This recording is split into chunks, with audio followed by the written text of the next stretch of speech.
All right, thanks everyone. So yeah, my name is Ben. I'm a new first-year graduate student at Columbia. So I moved to New York just a few months ago, and I've only been working on my research project for a couple of months. So today I want to tell you more about what I will be doing, and not so much what I have done, but more of an introduction about myself. So I'll be working with David Kipping this year, and probably in future years as well, on exoplanet-related projects.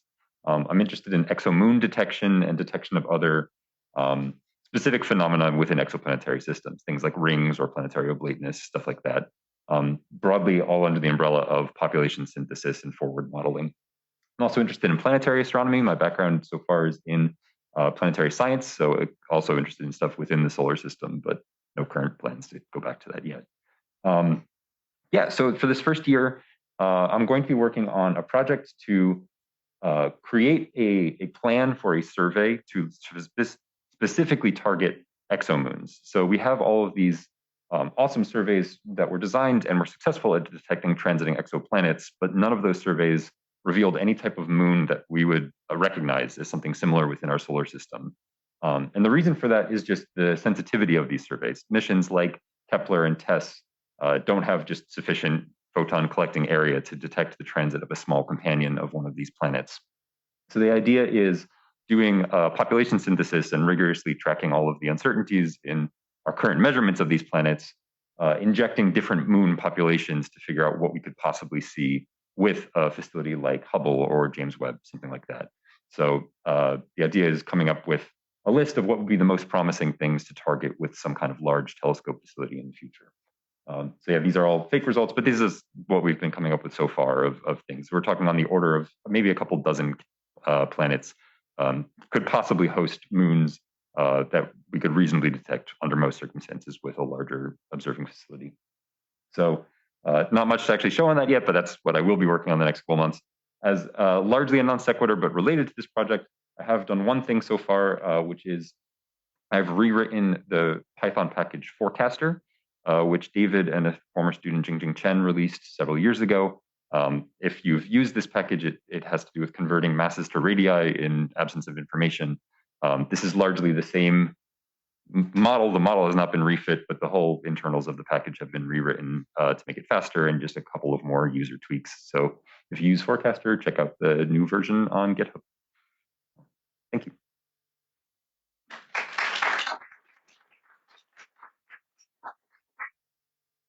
Any questions for Ben?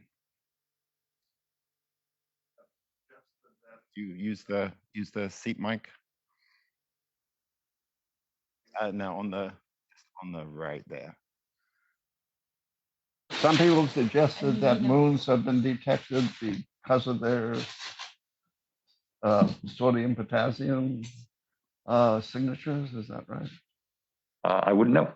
There are definitely other ways to detect moons besides their direct transit. More commonly, people look for transit timing variations or duration variations. I'm specifically focusing on directly detecting the transit of the moon itself. So the numbers you were quoting, your fake numbers, that was from looking at a survey of what number of planets to find that number of moons? As many as we could look at in the NASA Exoplanet Archive. Okay, so, which is of order? Of order 4,000 or so. Yeah. Things that had enough information that we could transit. So we're looking at specifically transiting planets because we can't look at the transit of a moon if the planet itself doesn't transit. Yeah, and we're also going to check the candidates just to see if there's a candidate that looks like a promising target. We'll go through the effort of actually validating the candidate as well. Is it time? And nobody else? Okay, so I think I'm quoting your research advisor. I think it's David Kipping. Well, I know it's David Kipping. But the question is, can you do anything statistically in the sample rather than looking at individually, or is that just lessening your signal? Meaning, like, add all the transits together and see if you see wings in some sense. That's a way to and that's something that David's worked on a lot. It wouldn't be relevant for this project because the idea of this project is get away from the currently existing data, which is not sensitive, that you would need to use techniques like stacking all of multiple planet transits. The idea of this project would be what planets could host a moon we could directly detect without having to resort to stacking multiple planets. Any other questions? If not, Thank you, Ben. Thank you.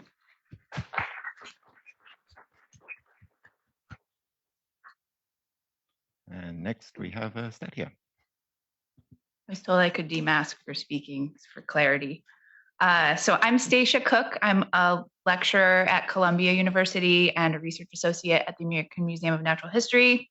I was looking for a photo to include, and I came across this nice selfie. This is me in the Keck primary mirror right there.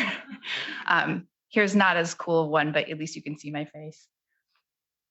So one topic that I've been interested in recently are impacts of comets with giant planets.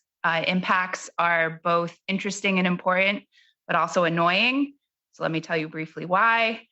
Comet impacts reveal the properties of the impactors. When they hit, they shock, and we can start to see what the impactor was made of in the first place. Also, the frequency of impacts tells us about the population of small bodies in the outer solar system, which is related to solar system formation. Impacts also change atmospheric chemistry and also planetary obliquity, internal heat flow, and atmospheric circulation. And so we can study impacts to understand these processes now and in the past. In addition to affecting atmospheric circulation, impacts inject trace molecules into the atmosphere, like putting a drop of food coloring into some fluid. You can watch the atmospheric flow and better understand circulation. But this also is a problem. These molecules that are created in impacts are some of the same molecules we use to study the bulk properties of planets themselves.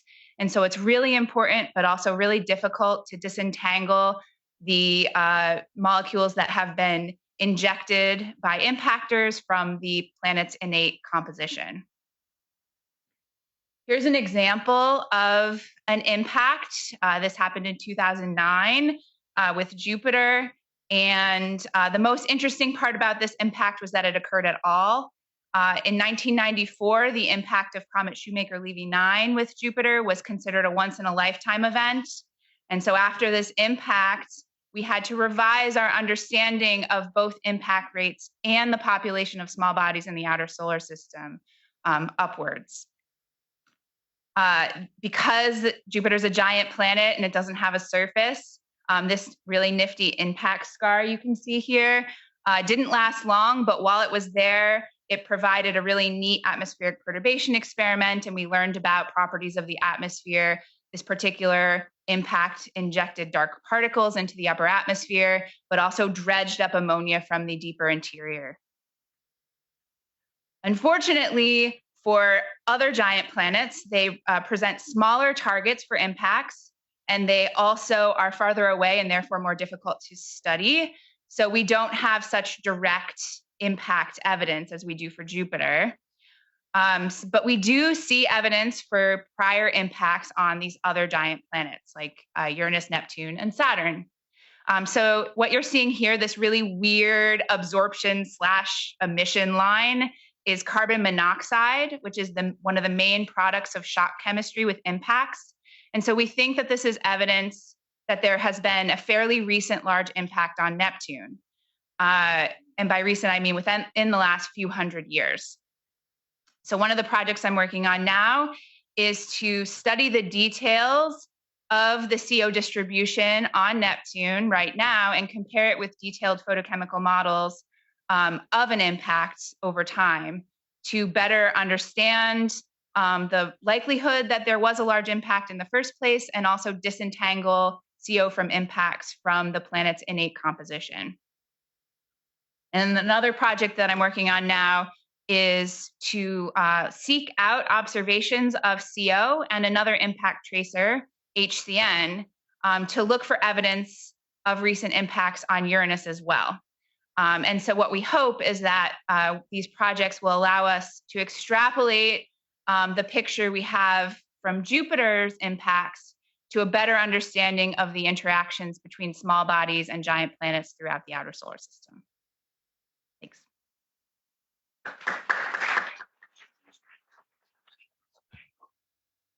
Questions?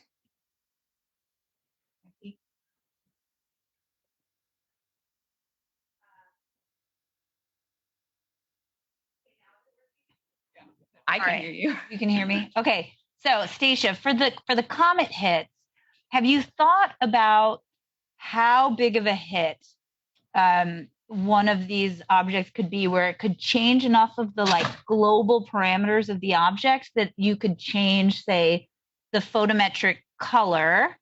I'm just thinking we characterize like brown dwarfs, equivalents of your giant planets, through like broadband photometry. And if you get enough of a hit and it dredges enough methane, it could like change its like near infrared color for the integrated disk. I just wonder how big of a hit that might be. Yeah, I'm not sure. I mean, if you look at the dredging up for ammonia on Jupiter, it was fairly localized. And of course, it spreads out over time, but it was sort of small when it started. So it's detectable, and but it's really difficult to pull out now, for example, the signature of something like ammonia. We typically look at the trace gases because for the most part, they don't interact chemically with anything. And so we can watch them sort of spread out and settle down. But sort of bulk composition doesn't change quite so much, I don't think. Mordecai? Catherine. How big an object are you hypothesizing for this? Yeah, so this is maybe kilometer size or a few kilometers in size. Okay, so not huge. Impacts of that size are expected for Neptune every few thousand years, or maybe 100,000 years, depending on how you revise the impact rates we have currently. So it would be unexpected to have an impact this large within the last few hundred years. Otherwise, the evidence points towards such an impact, and so that's why we're still pursuing this idea at this time. So tell you that there's an impact. So most of the comets that hit are oxygen, and most of that oxygen becomes CO. About 50% of the oxygen ends up as CO from a comet impact. So most of what you get from the impactor itself is CO, and it's a great tracer of impacts because you don't have all that much CO in the atmosphere otherwise. We also can see in the shape of this line that the CO is in the top of the atmosphere and not lower down, which is a clear indicator that it comes from some infall process, probably impacts, but it could be ice particles from moonlets or something too. So that's the other possibility. Okay, I think we should move Thank on. you. So thank you very much indeed.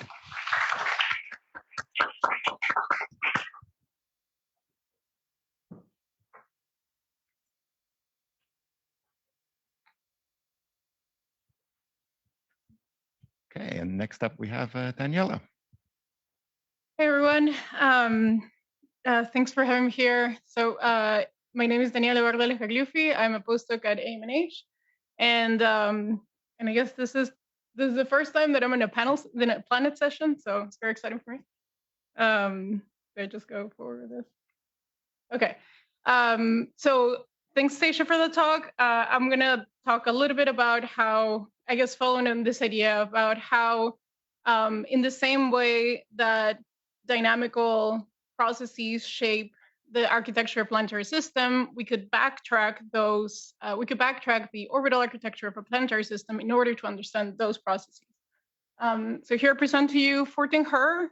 It's the closest solar type multi-giant planet host star to the Earth. It's a K0 dwarf, and it has some fundamental properties that are pretty similar to the Sun, except that the metallicity is a little bit higher. It's at 18 parsecs, and it hosts 2 giant planets. And we know that because it has this beautiful RV curve. And so every one of those patterns essentially indicates that there's some periodicity. And that is a closer in planet, but also because there's a long-term trend that you can see, so that indicates that there's a second planet in that system. So the good news is that we have the variable RV.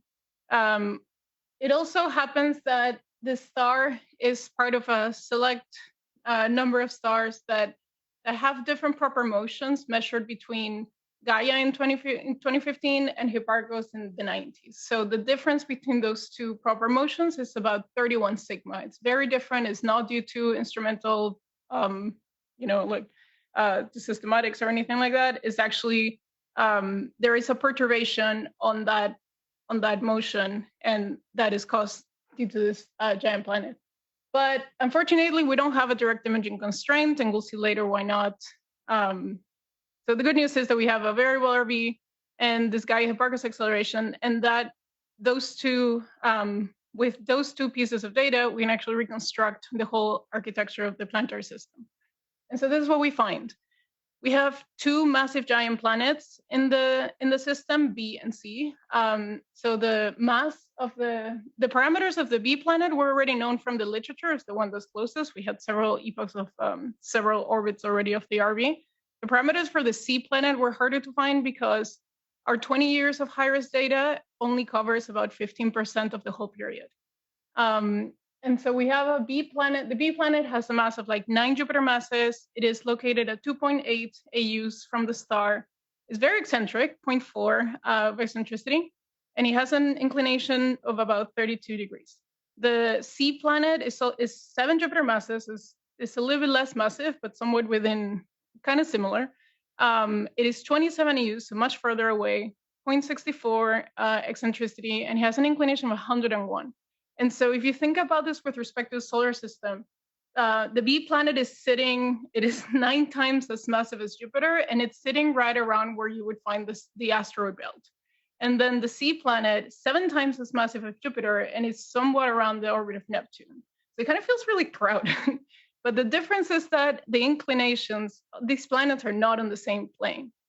And this can get confusing because we have an inclination of 0, for example, would be the whole system face on, like pointing at you. You can only have one configuration which the inclination is 0, but the inclination of 90 means that your system is edge on, and you actually have like infinite ways in which your system can be edge on. So in order to make sure, like really, really sure in 3D that these planets were actually misaligned, we use the posteriors for the inclination and the ascending node. And so what we did was essentially find the angular momentum vector for each one of the planetary orbits, and then compare those two vectors, find the angle between them. And what we find is that the distribution of that angle is very different from the prior of inclination in the code, which means that the two orbits are strongly misaligned. The coplanarity is strongly disfavored. And what do I have next? Ooh, okay. And so to give you a little bit of a visual, this is how we think that the system looks like. This is a video made by Danielle, who's a high school teacher. Can I do this again? I don't know if I can do it.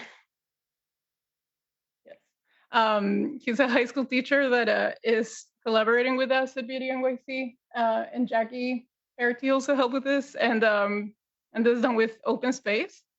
But what I find really interesting about this whole system is that the reason why it may look like that, is that it may have undergone a process called planet-planet scattering. So we know that in metal-rich stars, it's typical to have many giant planets. I'm almost done. And what may have happened is that the mutual gravity of these planets could have kicked out one of the planets out of the orbit, and that also settles the orbits into very eccentric, misaligned orbits. So with that, I'll answer any questions. Thank you.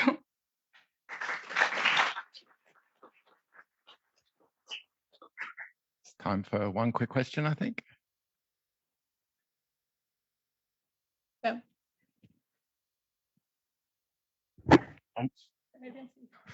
I think I got the button this time. All right. So I just had a question about the previous slide. So you showed the like prior of your distribution of measurements, and then I guess the posterior, the black lines correspond to the posterior.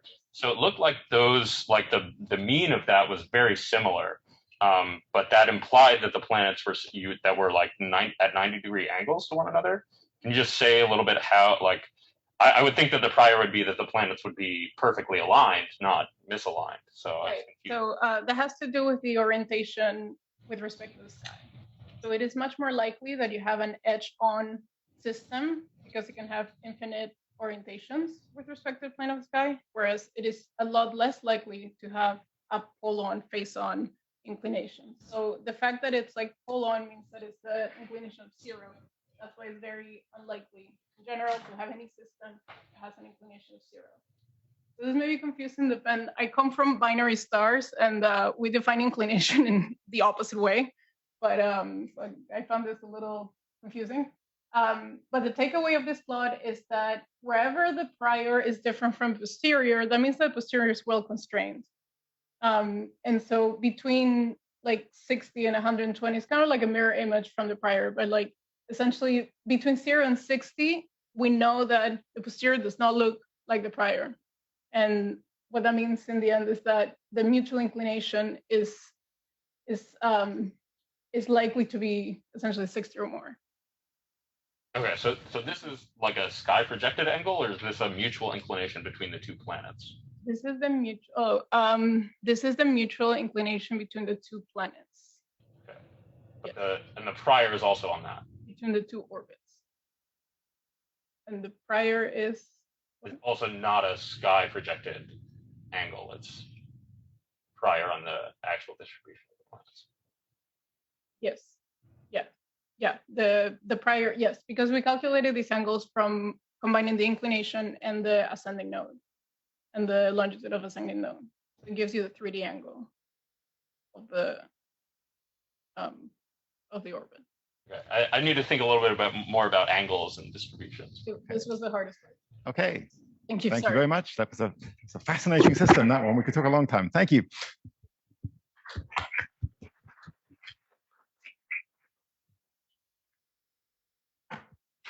Next, we have Sam. I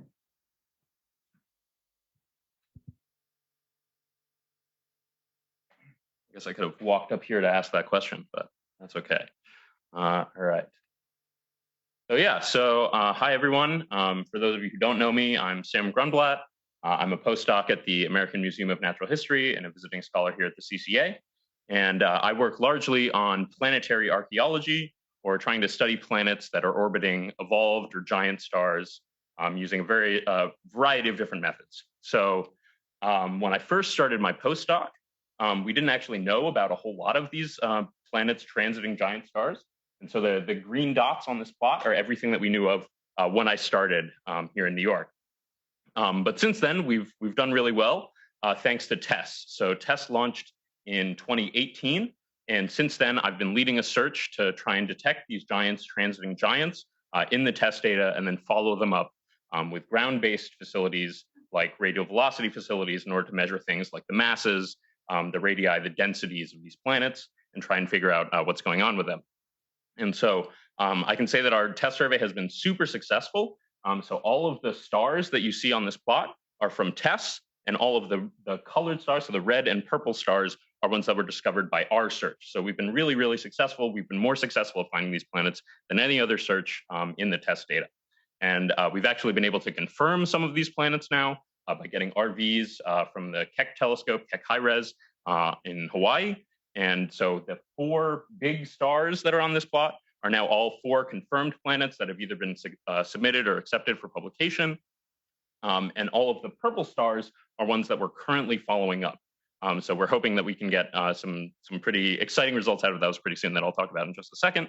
But just to give an example of the sort of radial velocity curves that we're getting for these systems, I'm showing 3 of the 4 confirmed planets on the slide.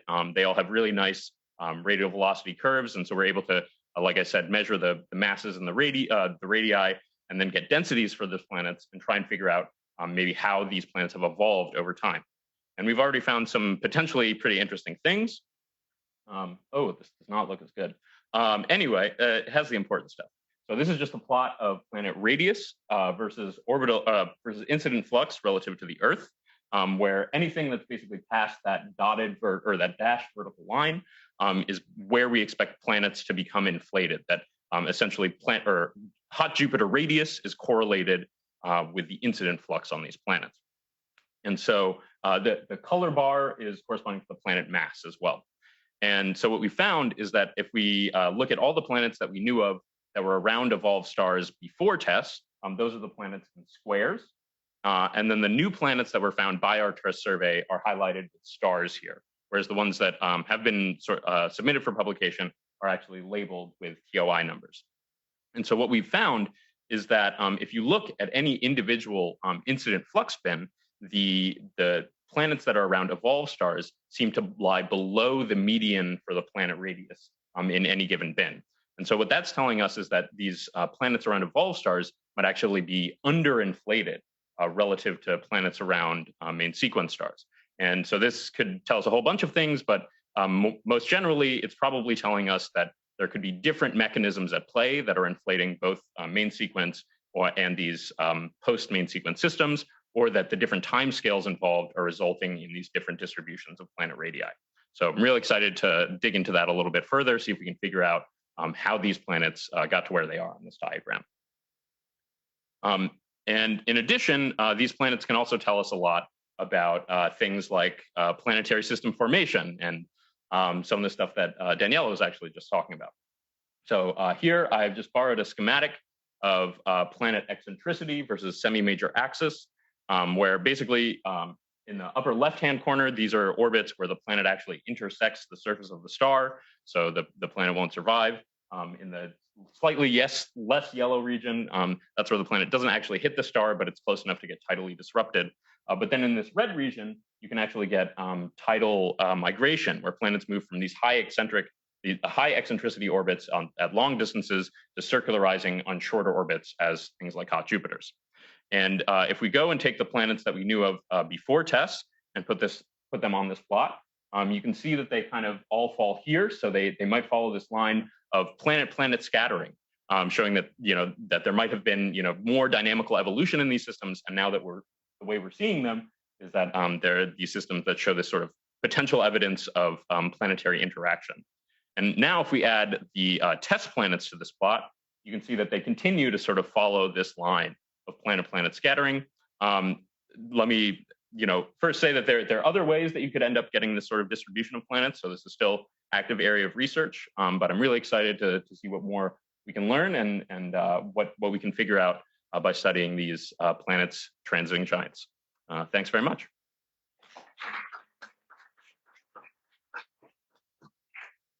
Time for a question.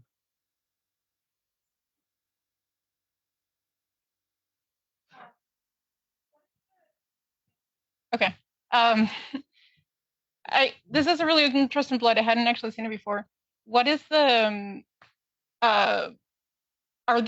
is this for any mass ratio system or for solar type stars only? Yeah, so this is assuming a solar type star, basically. Okay. So for a giant star, the regions of high eccentricity migration would shift.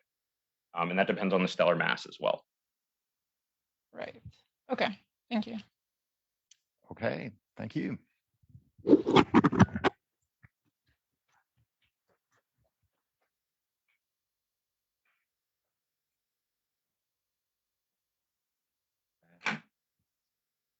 Okay, so next up we have Alexandra. Hi, I'm Alexandra Christensen. I'm a Sagan Fellow here at the museum. And my personal hobby horse, which says stars, I know, but I'm here to convince you that it's relevant for planets, is that really star and planet formation is a multi-scale process. And what I mean by this is that we generally have this picture of a big molecular cloud. We form stars in a cluster, and then those stars start their lives as kind of protostellar cores and protoplanetary disks. But the traditional picture of this tends to be a bit spherical in the diagram sense, whereas when we actually look at these in observations, we see that things are a bit messy.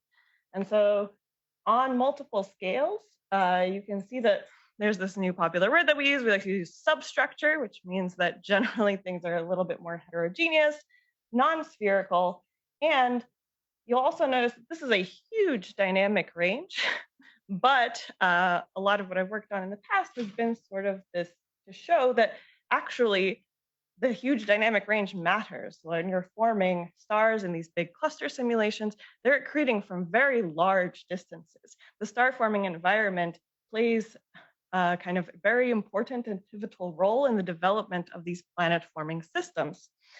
And so in particular, what I work on right now is kind of the prospects for planet formation at earlier stages when the planet forming disk is still receiving material from its nascent like parental molecular cloud, the stage of infall, the embedded phase. But I'm trying to kind of take this and make it a little bit more realistic so that you're actually incorporating the messiness and the heterogeneity of the star forming environment and seeing the effect of that on our traditional picture of disk formation during this stage. And what you really find is that you start these fun instabilities, which drive things like vortices and spiral features in your disks. It becomes a very dynamically interesting system that you can actually create better conditions for planet formation during this embedded phase by perturbing the disk with this cloud material, which also results in the formation of millimeter rings. If you have millimeter dust, you can collect them in these pressure variations that we've created by really dynamically changing the pressure landscape of this disk. And through that, these are kind of the beginning seeds for planet formation. And what's really interesting is that this is actually happening much earlier than we think in the canonical protoplanetary disk sense. And so this is an exciting new time to explore this topic.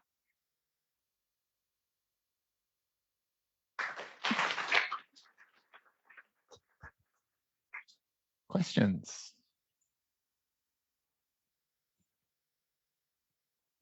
How much mass are you talking about falling in terms of the disk mass?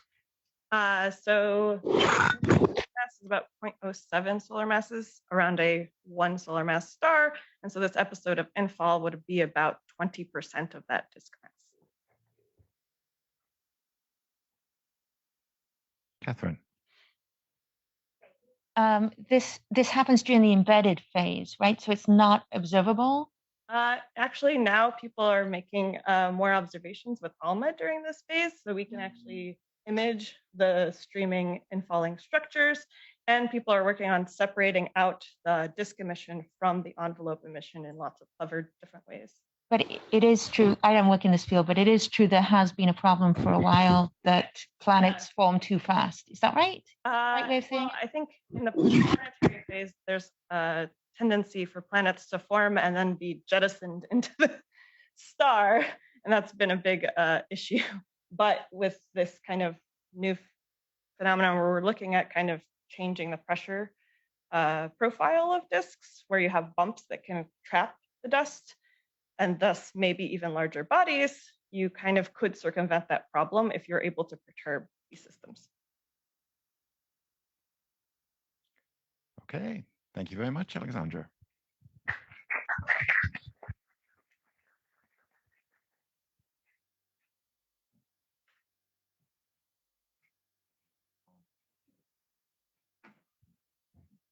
Okay, and next up we have Natasha. Hi, I'm Natasha Manger. I'm a Flatiron Research Fellow here at CCA, and I work on protoplanetary disk turbulence generated by the vertical shear instability, which is an instability that you get when you have a density gradient that is misaligned from the temperature gradient of this. And I've been looking at how this instability changes as a function of kind of the disk conditions, so what temperature gradient you assume over things. And I've seen that the angular momentum transport in the disk is actually dependent on the disk aspect ratio. So the higher your disk aspect ratio is, the higher is actually angular momentum transport. So you have alpha is between 10 to the -5 and 10 to the -3. And it's also dependent on the disk temperature gradient d log T, d log R. And also has varies between 10 to the -3 and 10 to the -4. And this actually also shows that in the beginning we had kind of a problem that had 3 different works had 3 different angular momentum transport strengths for their simulations, and this shows that it's actually just what you assume for a disk. And if you go back at the envelope kind of calculation, you actually get that alpha is dependent on the q times h squared. That's because of the vertical shear that is produced in the disk per scale height. And what I've also showed doing the simulation but came out is that the VSI actually triggers the Rossby wave instability and generates multiple vortices throughout the disk that can potentially trap particles inside. I'm still working on showing that that works consistently with this kind of vortices.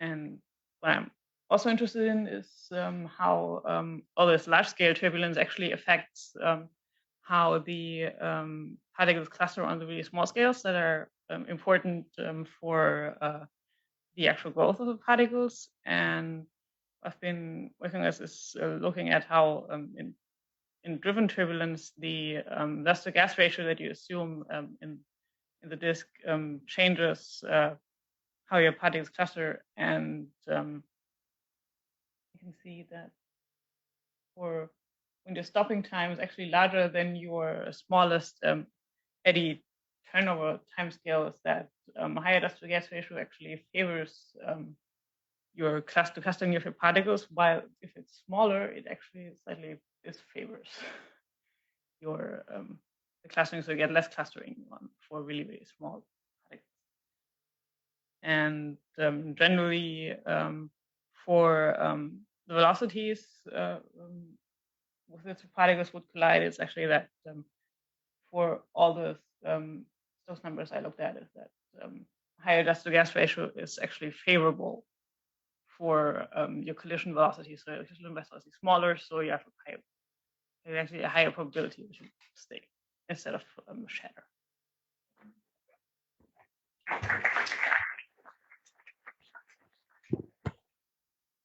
Questions for Natasha?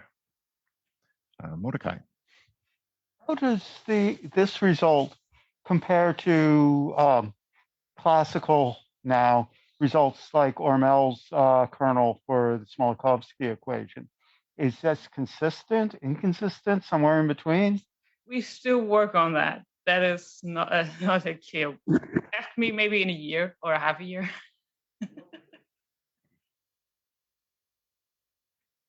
Any other questions? If not, thank you, Natasha.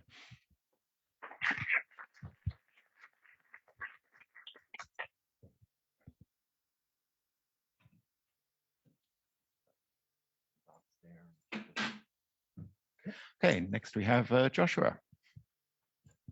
Okay, thank you. Well, like Daniela, this is the first time I've ever been in a planets session, so bear with me. I don't know much about the subject. I'll explain a little bit why I'm here. So when I arrived at my institution, which is CUNY LaGuardia, I was actually approached by one of Phil's old students, Jared Workman, who was a faculty at the time. Let's see, that's not right. This way.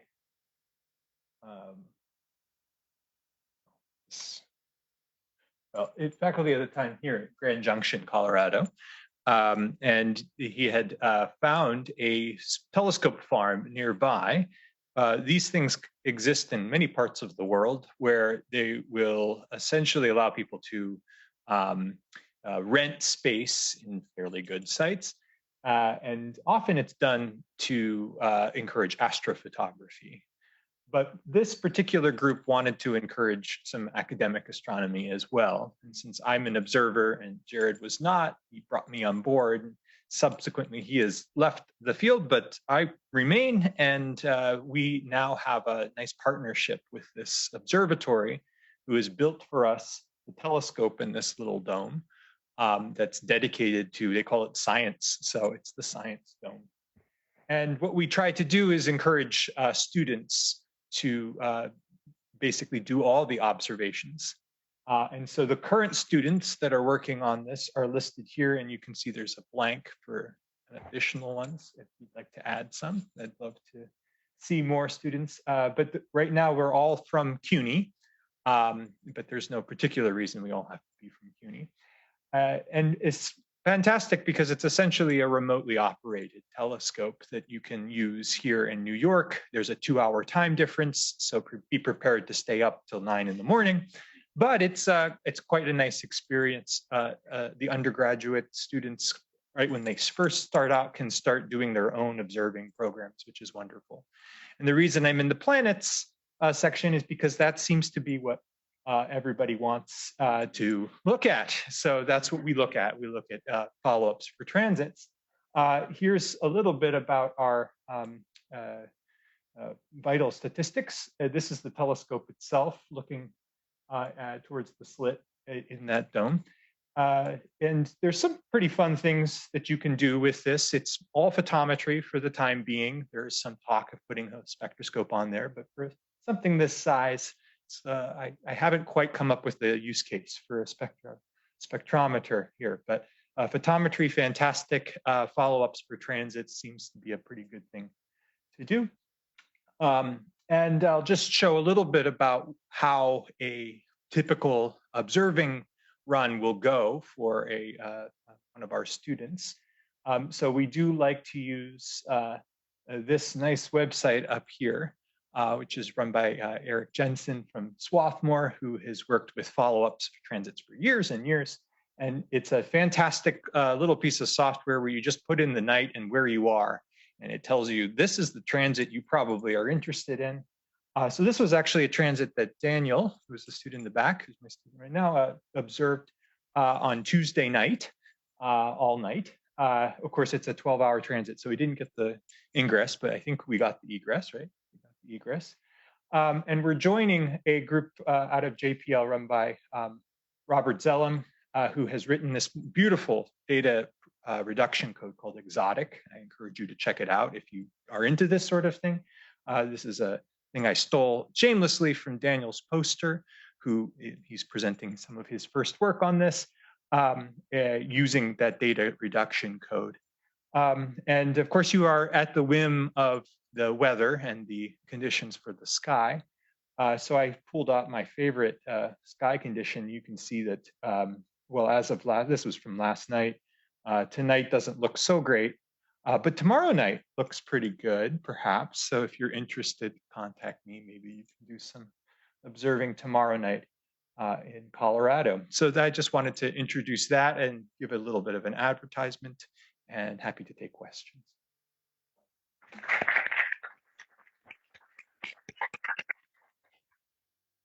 Questions?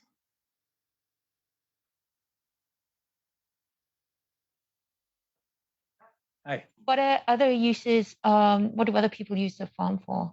So far, we've only had one other use case, which has been variable star observing. This is Christian Singleton, who's now at York, who's formerly at LaGuardia. So he has done the AAVSO, the American Association of Variable Star Observers, long may they reign, has a fantastic list, including, this is how we keep track of the small telescopes looking at transits. And they also have a list of unknown variables, possibly variable, but not quite known. And so that's a really fun follow-up to do. But students, every time I ask them, unless they have some experience, Christian had a lot of experience and said, I think variable stars might be fun. They typically gravitate towards transit observations. They're hard, but I think exciting. So this is what we do. And it must be relatively economical, this setup. Well, if it wasn't, I wouldn't be doing it. It's completely free for us because the private funds have sponsored the telescope, and essentially the one thing that we do spend a little bit of money on is basically data archiving. But other than that, it's a service by this observatory to the astronomy community. Okay, thank you very much.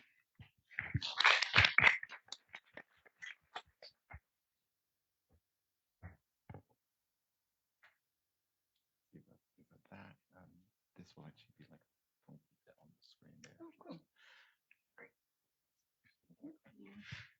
Okay, next we have Johanna. Hi, good morning, everyone. It's nice to be back to CCA in person. For those who don't know me, my name is Johanna Voss, and I'm a postdoc at the museum, working in the BDNYC group. And what I'm interested in is studying weather on worlds beyond our solar system. And the type of worlds I study range from kind of high mass brown dwarfs all the way down into directly imaged exoplanets orbiting stars. And there's kind of three main weather processes that are keeping me up at night. The first is clouds, which are extremely abundant in these atmospheres. On the left-hand side, I'm showing you a video of kind of one of the main techniques I've been using to try and study clouds in these worlds, called variability monitoring. We basically stare at this world, whether it's a brown dwarf or a giant exoplanet, and we see these dramatic changes in both flux brightness and spectra as the clouds rotate in and out of view. And these observations really give us a unique view into the cloud structures present and their spatial scale, their composition, as well as how fast they evolve.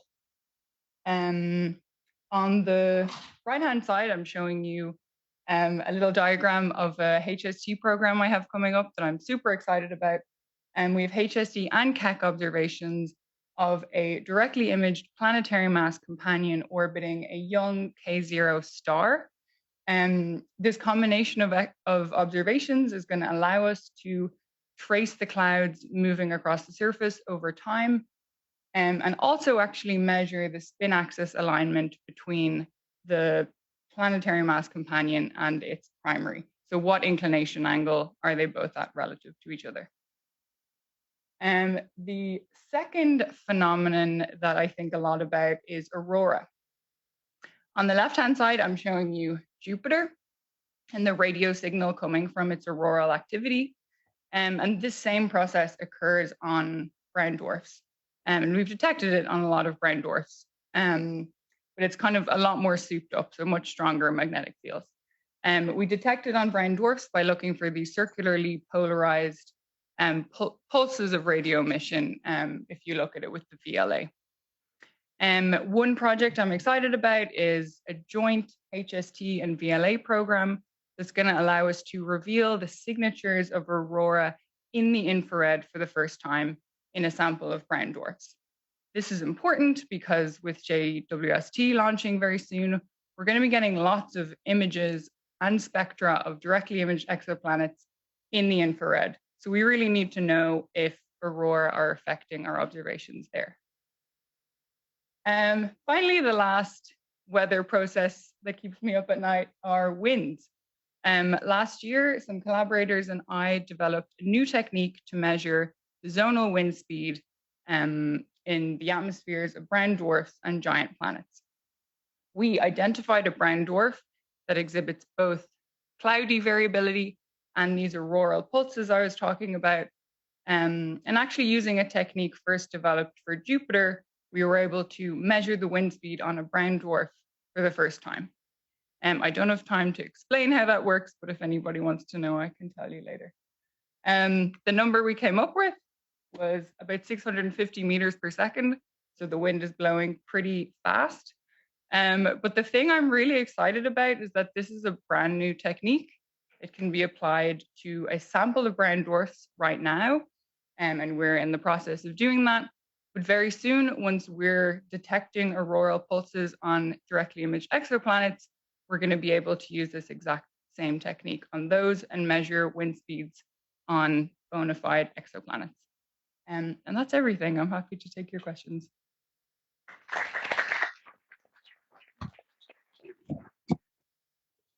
Questions?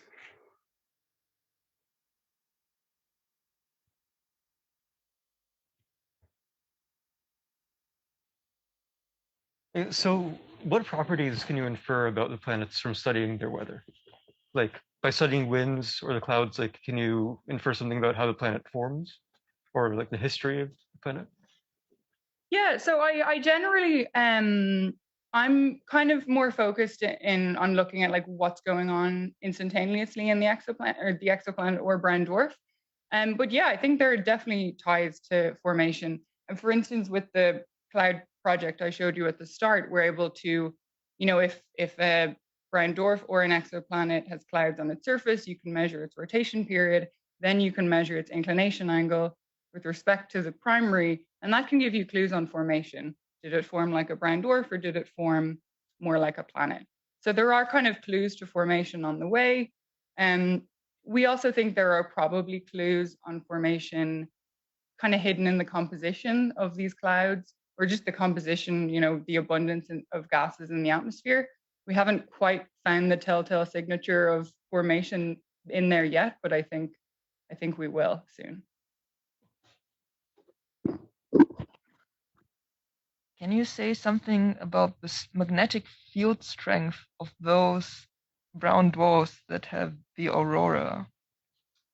Yes. So I think maybe Stacia will know this. On Jupiter, the magnetic field strength is about 1 Gauss, I believe. Yeah. Okay. On brown dwarfs, at least the brown dwarfs we've measured, when we see auroral pulses, it's anywhere from 10 to 100 Gauss. So it's like really, really souped up.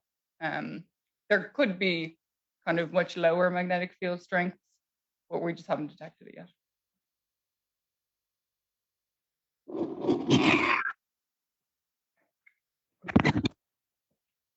Okay. Hi. For the aurora around brown dwarfs, are there any observations of brown dwarfs that might have like companions close in Jupiters that might modify the auroral signatures? Not yet, but that is definitely something a lot of us are thinking about. On Jupiter, a lot of the auroral activity is driven by Io, which is one of Jupiter's moons. So perhaps the 10% of brown dwarfs that we found with auroral activity may be the brown dwarfs that also have satellites orbiting it. So perhaps Ben will be the one to answer that question. Okay, thank you very much. Thanks, everyone.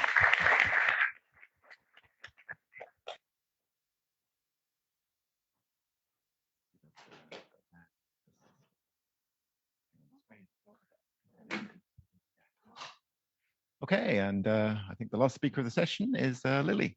I'm always the last speaker when it's alphabetical. So good morning, everyone. My name's Lily Zhao. I just started as a postdoc at the Flatiron at the CCA.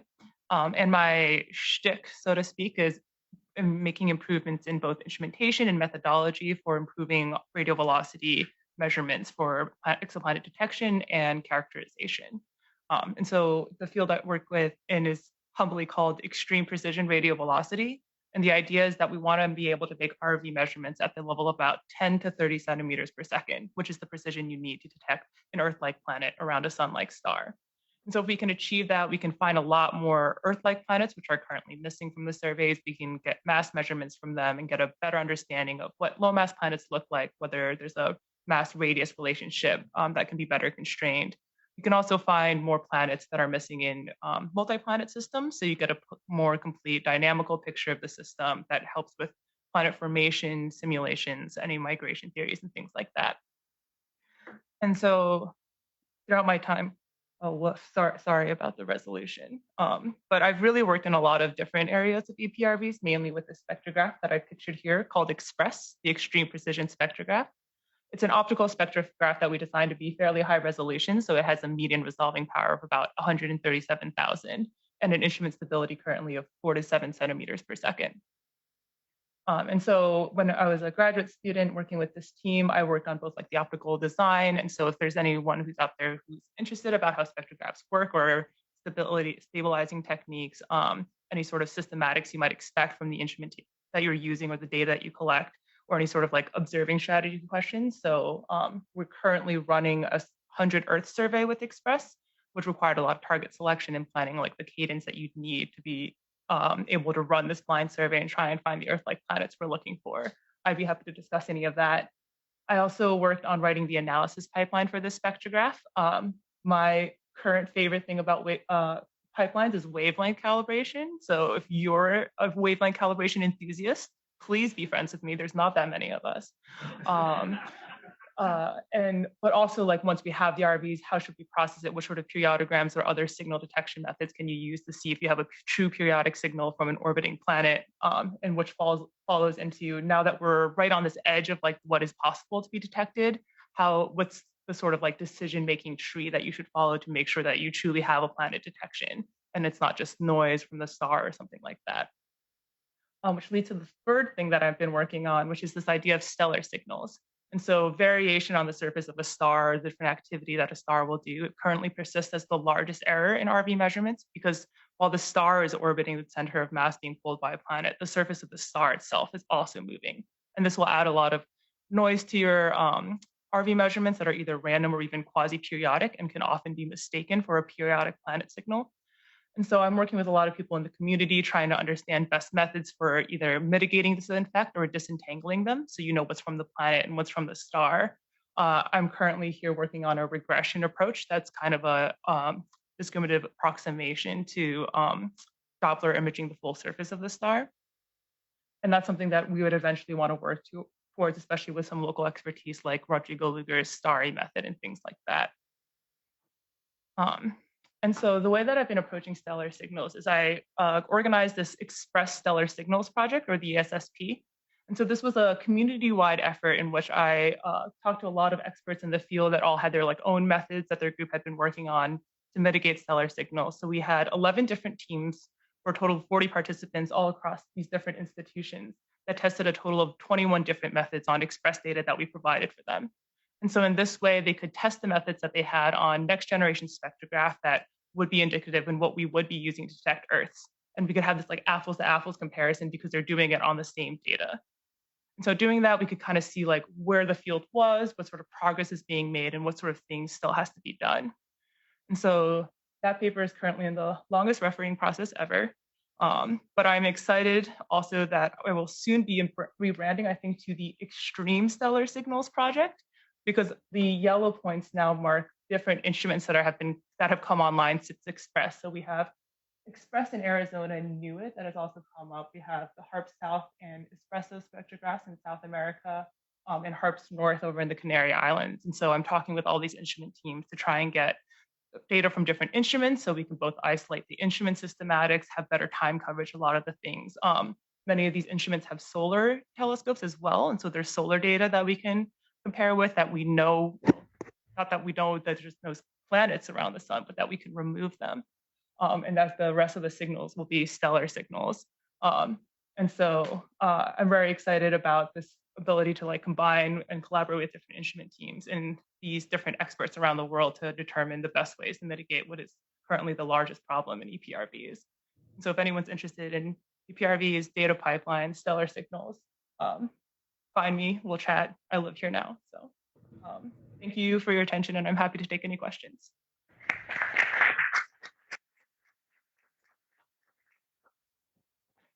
Questions? Sam. All right, I did this.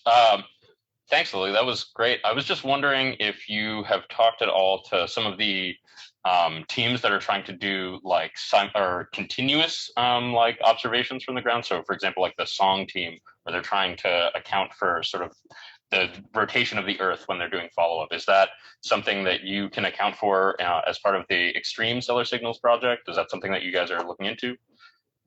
So I haven't talked to Song, and it would be a great idea too, but I think every telescope has their own corrections for barycentric corrections, which would take into account the rotation of the Earth, among other things, especially when you're looking at the sun, it gets a little bit complicated. But right now it's very much like each team will reduce their own data. They'll decide which data passes their specific quality checks, and then we'll just combine the best quality data. So more like we are looking at the end data product. So starting at the spectra, not RVs, we want to give people as much data as possible. But to produce those spectra, it's very much every team for itself. Okay.